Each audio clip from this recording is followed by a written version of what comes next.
In 1894, buried beneath the dust of ancient Sumer, a sealed clay tablet was found hiding a secret no one was meant to read. When it was finally opened, it did not tell the story of the gods. It told the story of us. The object was a clay tablet, baked hard, dense as a brick.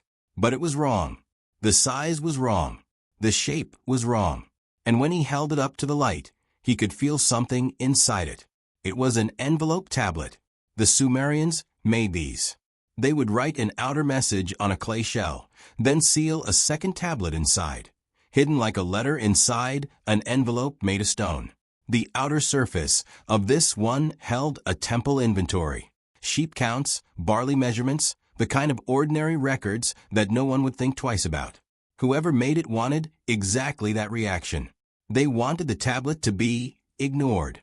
The archaeologist sent it back to Paris. It sat in a museum drawer for 71 years.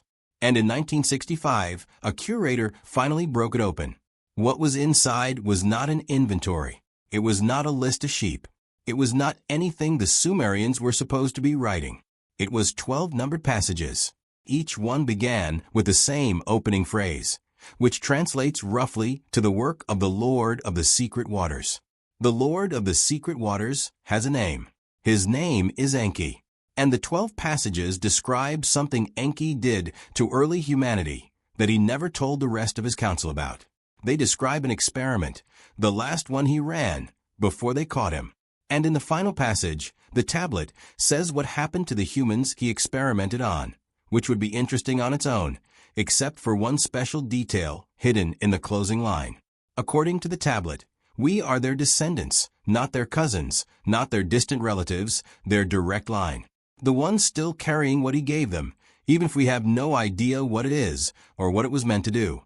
The man who finally translated all 12 passages spent the rest of his career trying to publish the document and was stopped every time by the institutional review board that controlled the tablet. He died in 1989. The tablet, as far as anyone can confirm, is still locked in a private vault in Switzerland under a non-disclosure agreement that ends in 2041. But before he died, the translator photocopied his notebook and gave it to a former student who kept it for 30 years and then quietly began sharing the contents with a small group of researchers. That is how the 12 codes came to exist outside the vault. And what they describe is not a creation story. It is not a flood story. It is not anything anyone has heard before. It is a description of the last thing Enki did to us before the rest of the Anunnaki Council found out. And the consequences are still unfolding in our bodies, in our dreams, and in the way certain humans, only certain ones, keep waking up in the middle of the night with their hearts pounding, and a name they do not recognize on their lips. To understand why this tablet matters, you have to understand what Enki was. According to the Sumerians, he was not just a god. He was the engineer. The Anunnaki Council had created a working population of humans generations earlier, mainly as a labor force for mining and building. Enki was the one who designed them. He was also the one who, on several occasions in the surviving texts, broke ranks with his own council to protect them. He warned a human named Ziusidra about a coming flood when the council had decided to let the humans drown. He gave humans knowledge that was supposed to stay only with the gods. He had what the Sumerians, with their usually blunt words, described as a soft spot for his own creation. The other Anunnaki noticed his. Brother Enlil, in particular, did not approve. Enlil wanted humanity kept on a short leash. Enki kept undoing the leash. What this tablet describes is the final time he did it. The last project, the one he ran in secret because he knew if the council found out, they would order it undone and probably kill the test subjects to be sure. And so he did it in a hidden chamber in a city the council rarely visited, with a small group of humans chosen for a single trait that the tablet identifies in Code 3. The translator's name, the one that was eventually erased from most of the institutional records, was Henri Lavois. He had been a researcher at the Louvre's cuneiform department since 1962. He was 34 years old when the tablet was finally opened. By the time he finished translating it, he was 78. His apartment in the 16th arrondissement, neighbors later said, had not been changed in any important way for 40 years. The same desk, the same lamp, the same photographs on the same shelves.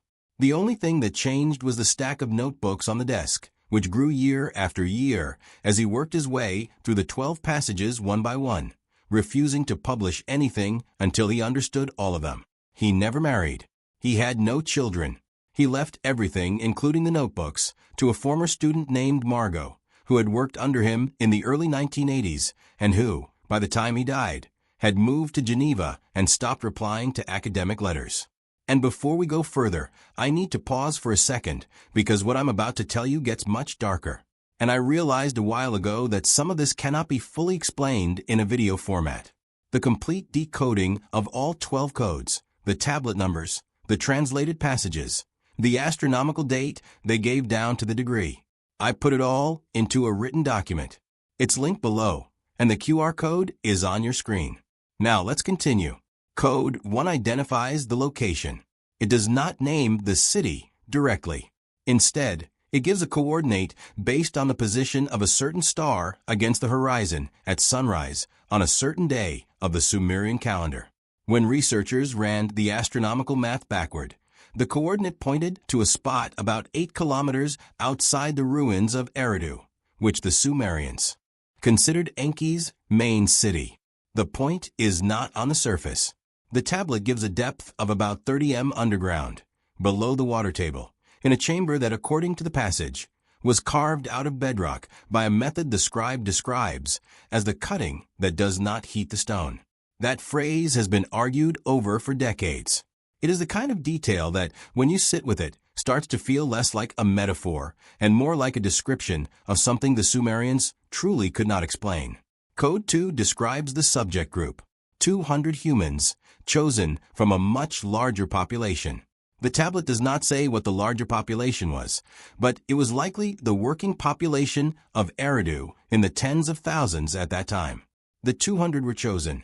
The passage says not for strength or intelligence, but for what the scribe calls the open ear of the sleeping mind, which in plain translation means people who dreamed vividly, people who remembered their dreams, people who, in modern words, would probably be described as having a special kind of neurological sensitivity.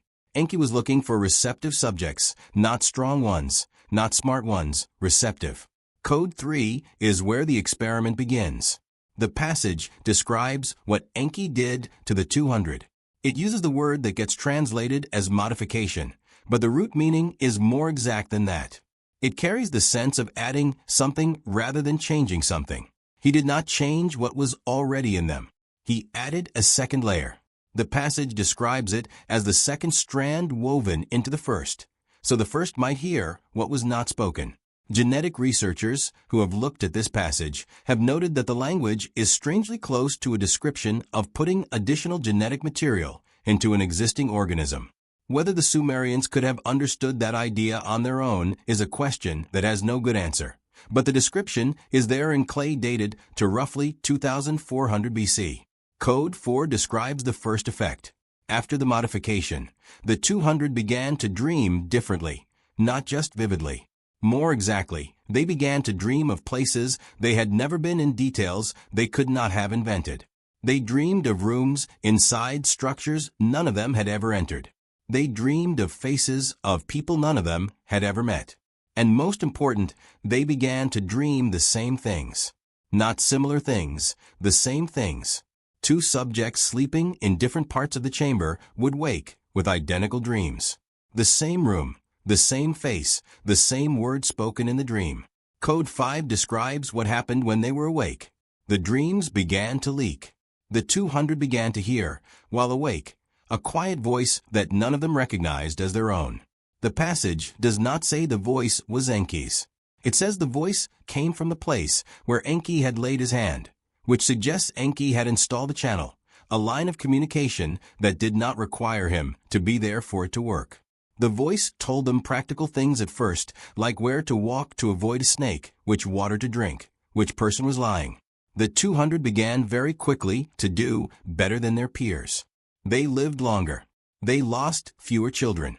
They became, in their small community, noticeable. Code 6 describes what Enki gave them next. He gave them what the passage calls the gift of seeing, before foreknowledge. The 200 began to sense events before the events happened. Floods, raids, the death of a family member 3 days before it happened. The arrival of a stranger at the door an hour before they arrived. The ability came in waves, but when it came, it was accurate. The scribe writes that the 200 would sometimes pause in the middle of an ordinary task, freeze, and then quietly begin preparing for something no one else could yet see coming. By the second generation, the 200 had become 2,000, because the modification was hereditary. By the third generation, they were a recognizable subgroup inside Eridu, a bloodline the rest of the city had begun to fear. Code 7 describes what Enki gave the third generation. This is where the document begins to shift in tone. The earlier passages describe Enki working carefully, almost like a surgeon. Code 7 describes him expanding the experiment in a way that suggests he was running out of time. He gave the third generation what the passage calls the long memory, the ability to remember not just their own lives, but the lives that came before them. The scribe describes a child of the third generation, 4 years old, sitting up in the night and describing in detail the death of a man she had never met, who had died 60 years earlier in a city she had never visited. The child described the man's clothing, his final words, the faces of the people standing around his bed. Then she went back to sleep calm. The keepers wrote it down and checked every detail against the temple records. Every detail was correct. Code 8 describes the side effect Enki had not expected. The third generation began to recognize each other. They could walk through a crowd and identify another member of the bloodline by sight, not by appearance, by something else. The scribe uses a word that translates roughly to the same fire behind the eyes. They were drawn to each other. They looked for each other. And once they found each other, they began to do something that the keepers of the experiment had not approved and could not control. They began to remember Enki not as a god, as a person, as the man who had put his hand on their grandparents and given them what they now carried. They knew his face. They knew his voice. They knew the room he had stood in when he ran the original modification. None of them had ever seen any of these things, but they all knew. And when a member of the third generation walked past the temple of Enki in Eridu, the keepers reported that the member would stop, place a hand on the outer wall, and stand there in silence for several minutes, as if listening to something inside. Code 9 is the passage that, according to the translator's notes, took him 11 years to translate into English. It is the longest of the 12. It contains a number, and the number is what has kept this tablet in a Swiss vault for 30 years. The number is 44 million. That is what Code 9 says the experiment grew to by the time Enki's brother Enlil discovered what was happening. 44 million carriers of the modification spread across the population of Mesopotamia and beyond over a period of about 600 years. Enki had not been running a small hidden experiment. He had been seeding a population. He had been building quietly and patiently a parallel humanity that carried something the standard humans did not. And Code 9 gives, in its final lines, the trigger conditions under which that parallel humanity would, in Enki's design, fully activate. The trigger conditions are tied to a specific astronomical alignment, a specific population density, and a specific event the tablet describes only as the arrival of the second voice. We do not know what the second voice is. The translator left a note in the margin of his notebook on this passage. The note reads, "I believe we are close to the conditions now. Before we move on to the next code, stop for a second. What you just heard about Code 9 is the part that changes everything. But it only makes sense when you see it written out next to the original Sumerian notation. The population number, the trigger conditions. It's all in the document linked below. Take 5 seconds right now, get it, and then come back because what comes next builds directly on it. The link is in the description. QR code is on your screen. Code 10 describes the discovery. Enlil found out. The passage does not say how. It says only that the discovery came from the mouth of a keeper who could no longer carry the silence. One of Enki's own people, one of the humans helping him run the experiment, broke. They went to Enlil and described everything. The chamber, the 200, the modification, the 44 million, the trigger conditions. Enlil, according to the passage, did not react the way anyone expected. He did not destroy the carriers. He did not order them killed. He sat in silence for what the scribe describes as the length of 3 meals. And then he did something stranger. He went to find Enki.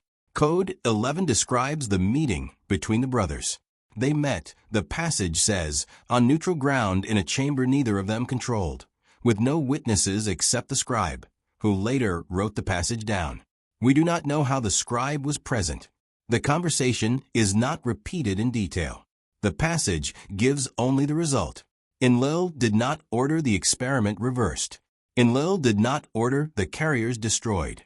Enlil ordered the experiment hidden. He ordered the chamber sealed. He ordered the keepers killed, every one of them, to keep the knowledge from spreading. And he ordered Enki to never speak of it again to anyone, including the rest of the council. Enlil, the brother who had always wanted humans on a short leash, decided that this particular leash had become too dangerous to cut. Whatever Enki had built, Enlil decided, was now bigger than the council's ability to contain. The best Enlil could do was bury it and hope it stayed buried. Code 12 is the final passage. It describes what the carriers were supposed to do in Enki's original design when the trigger conditions arrived. They were supposed to begin remembering not the small fragments the third generation had been remembering, the full sequence, the reason they were made, the thing they were made to do. The passage describes this final stage of activation in language that has been argued over for decades because the root word can be translated 3 different ways. It can mean to wake up, it can mean to return home, or it can mean most disturbingly, to open the door for the one who is coming. The translator, in his notes, believed the third translation was the correct one. He believed Enki had built the carriers not as a gift to humanity, but as a key that would unlock something when the conditions were right. And he believed Enlil had buried the experiment because Enlil, despite all his hostility toward humans, had realized that what Enki had built was a door, and Enlil did not know what was on the other side of it. That is the end of the 12 codes. The rest of the document is the translator's analysis. He spent the last decade of his life trying to determine 3 things. First, whether the tablet was genuine, or whether it was a clever forgery made sometime in the medieval period to discredit some rival school of hidden thought.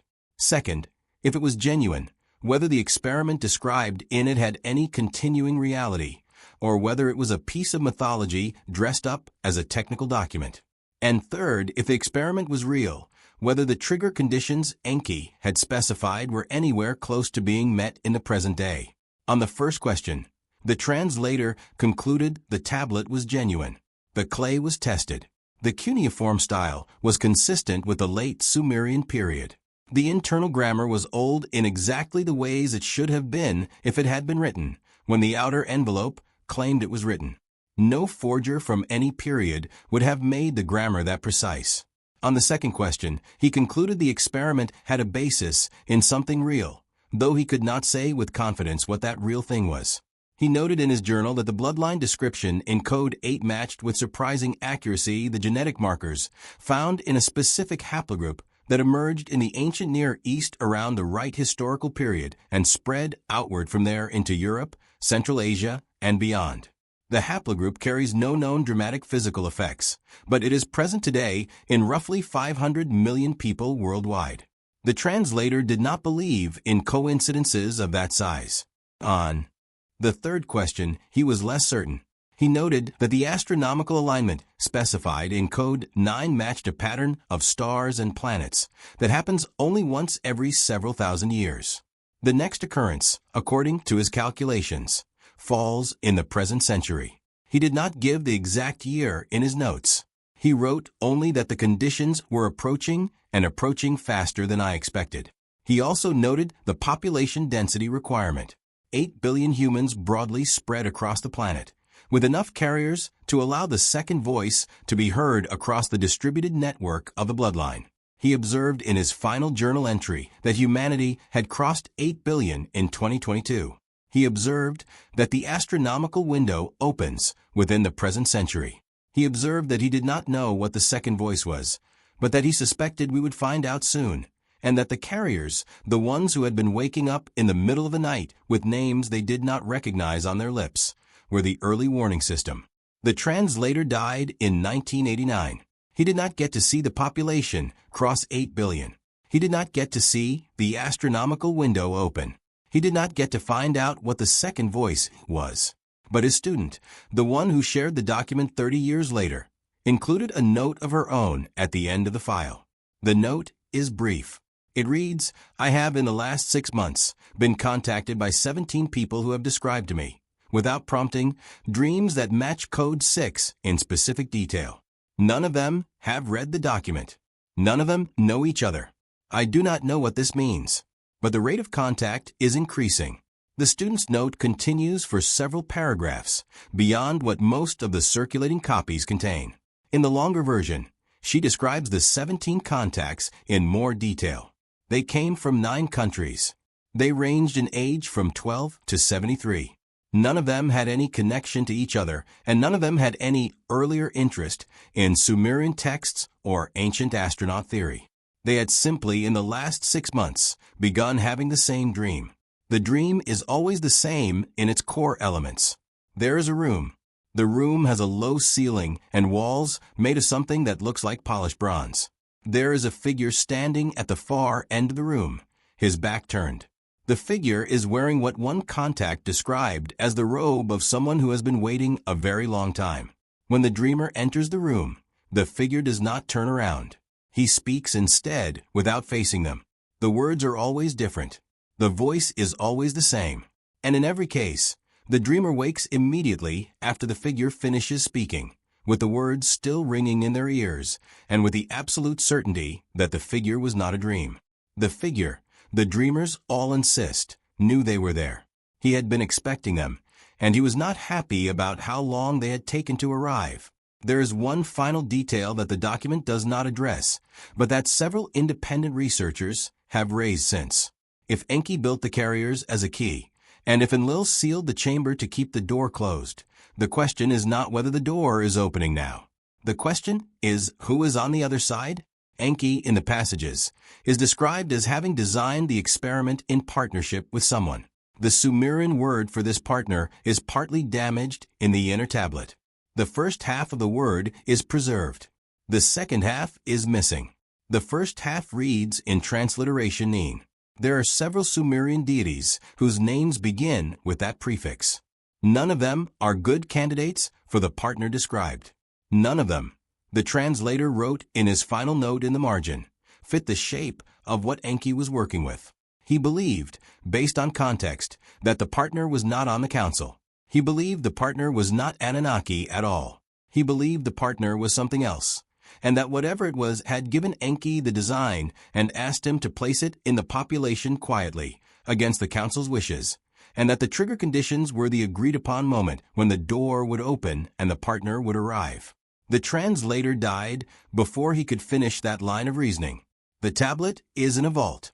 The carriers, if they are real, are walking among us, going to work, raising children, sometimes waking up in the middle of the night with their hearts pounding and a name on their lips that they do not recognize and cannot forget.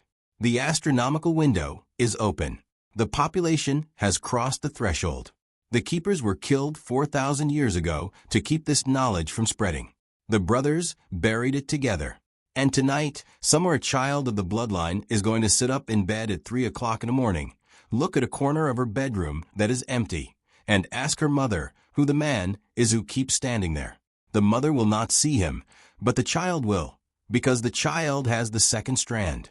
The child has the open ear. The child has the long memory. And the child is starting to remember the room she has never been in, and the face she has never seen, and the voice she has never heard, and the work.